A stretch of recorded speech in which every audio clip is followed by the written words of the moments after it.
Bismillahirrahmanirrahim. Assalamualaikum warahmatullahi wabarakatuh.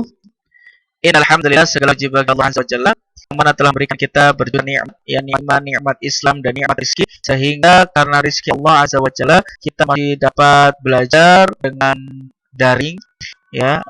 Itu adalah salah satu juga nikmat yang Allah berikan kepada kita.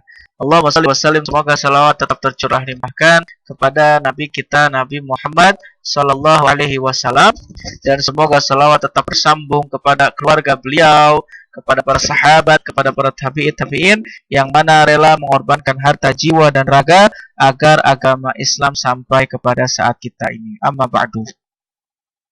Ya, anak-anakku yang semoga dirahmati Allah, khususnya kelas 9, ya, ikhwan akhwat, ya, insyaallah kita akan belajar, ya, kita akan tentunya adalah mengkaji, ya, buku yang sudah kalian dapatkan, ya, di materi akidah akhlak.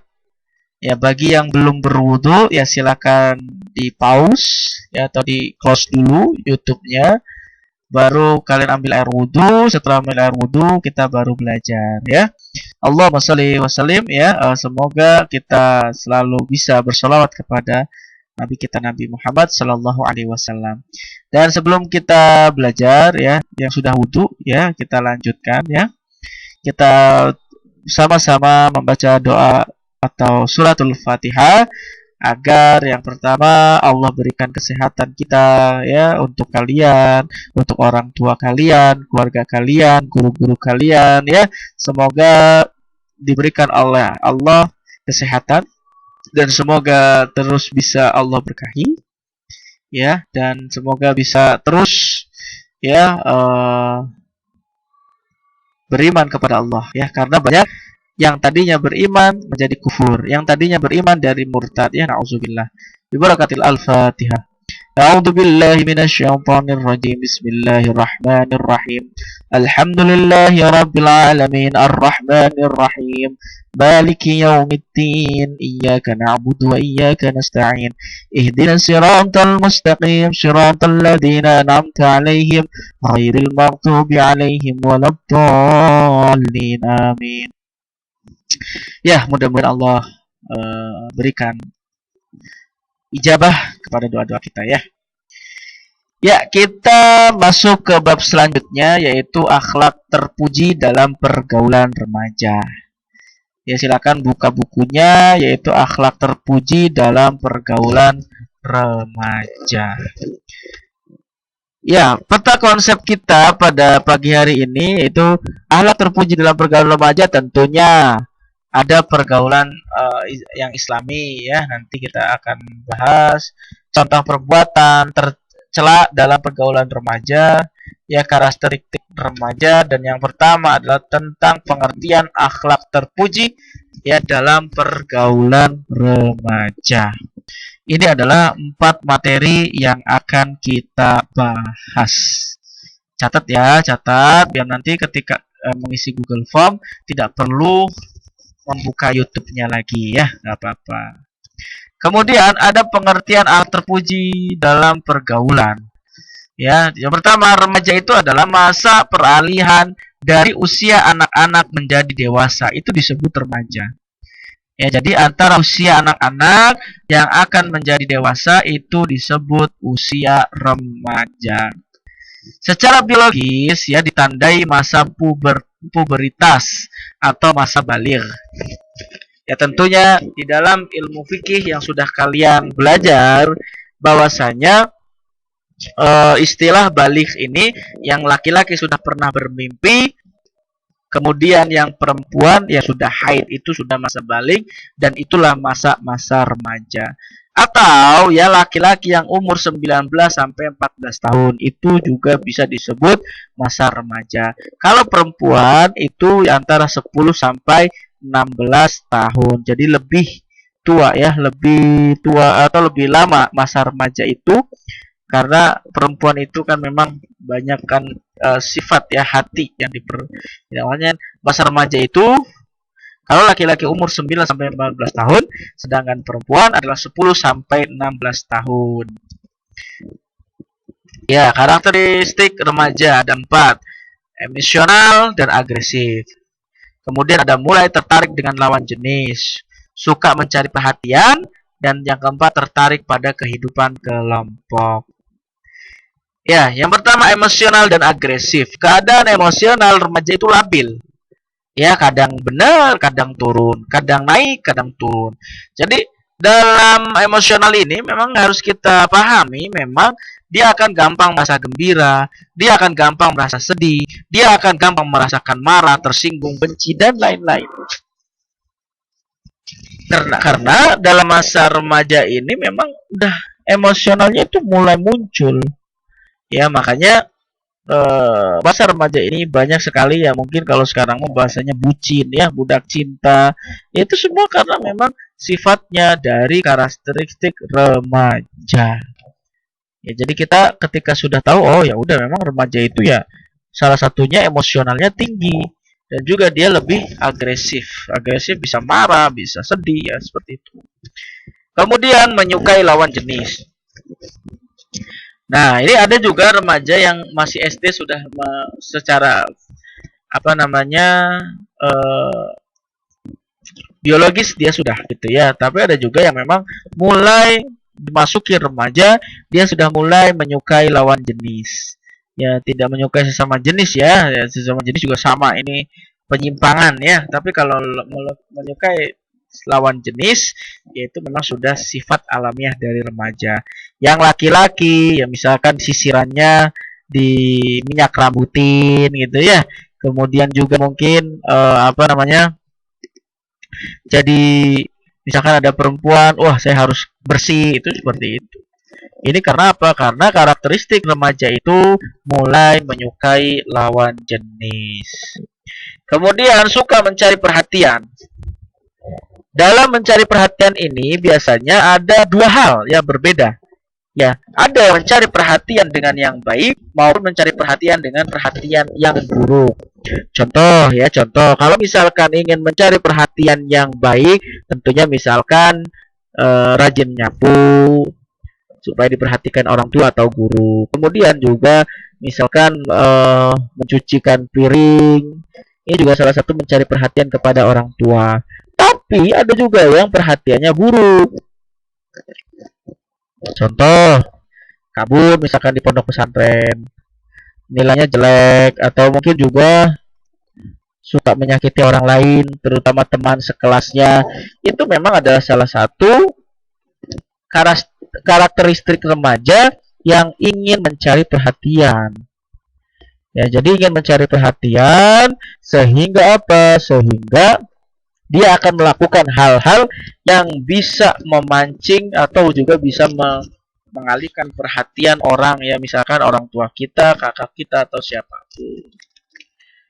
Kemudian selain juga karakteristik remaja tertarik pada kehidupan berkelompok. Jadi kalau kalian sebagai remaja tentunya pengennya itu punya teman. Pengennya itu ada teman ngobrol. Ya itu memang karakteristik remaja itu seperti itu. Dia ingin mencari teman-teman yang bisa diajak ngobrol, apalagi satu visi dan misi. Itu memang karakteristik dari remaja. Contoh perbuatan terpuji dalam pergaulan remaja, ya ini banyak ya. Kalau di sini kan yang di buku kalian itu ada melakukan ibadah wajib, itu juga perbuatan terpuji. Mengucapkan salam kepada siapapun yang ditemui, mau guru, orang tua, orang yang lebih tua, itu mengucapkan salam. Menghormati orang yang lebih tua tentunya bisa orang tua, guru kita, tetangganya, atau pokoknya yang lebih tua dari kita. Sikap santun baik dalam perkataan maupun perbuatan. Artinya kita baik ya, perkataan kita baik, tidak ngomong kasar, atau perbuatan juga kita tidak kasar, sehingga ini adalah salah satu contoh-contoh perbuatan yang terpuji.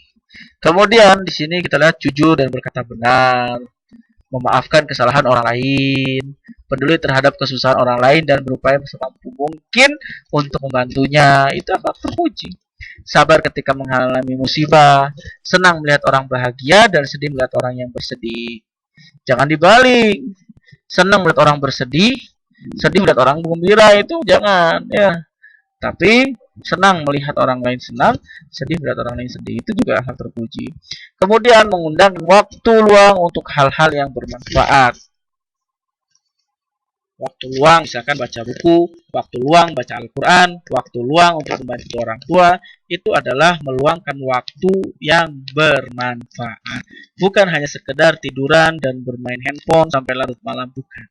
Ya, bisa dengan hal-hal ibadah, bisa hal-hal yang membantu orang tua, yaitu silakan sesuai dengan kehendaknya atau keinginan pilihannya masing-masing untuk berbuat perbuatan yang terpuji.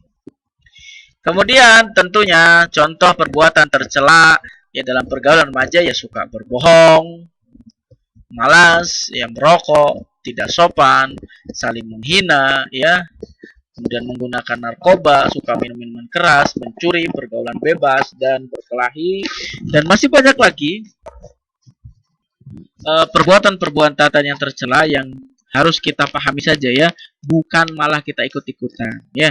Jadi perbuatan tercela yang ada di layar kalian itu adalah salah satu yang harus kita hindari.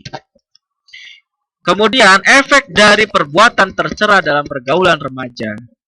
Ya tentunya kurang menghargai nasihat orang tua.